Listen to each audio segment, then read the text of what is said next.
बिस्मिल्लाहिर्रहमानिर्रहीम। जिंदगी और अकीदे में फासला रखने वाला इंसान मुनाफिक होता है। ऐसा शख्स ना गुनाह छोड़ता है ना इबादत। अल्लाह उसकी समाजी या सियासी ज़रूरत होता है, दीनी नहीं। ऐसे आदमी के लिए मायूसी और कर्बे मुसलसल का अजाब है। हम सिर्फ ज़बान से अल्लाह अल्लाह कहते रहते हैं।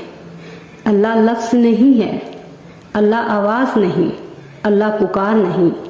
अल्लाह तो ज़ात है, मुकद्दस व मारवा।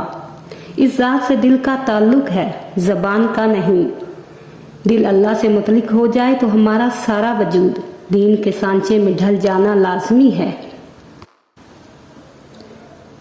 बंदे अल्लाह की तरफ या खौफ की वजह से रजू करते हैं या शौक की वजह से। गर्दिश रोज़गार में खौफ पैदा होता ही रहता है और लोग अल्लाह को मदद के लिए पुकारते ही रहते हैं। शौक अनायत अज़ली है, ये बड़े नसीब की बात है।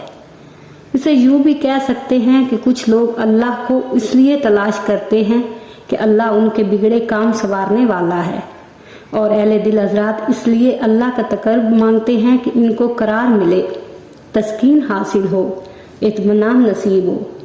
खौफ की इबादत और है और सजदा शौक और।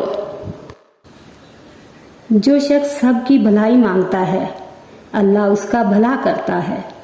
जिन लोगों ने मेहमानों के लिए लंगर खाने खोल दिए हैं, कभी मोहताज नहीं हुए।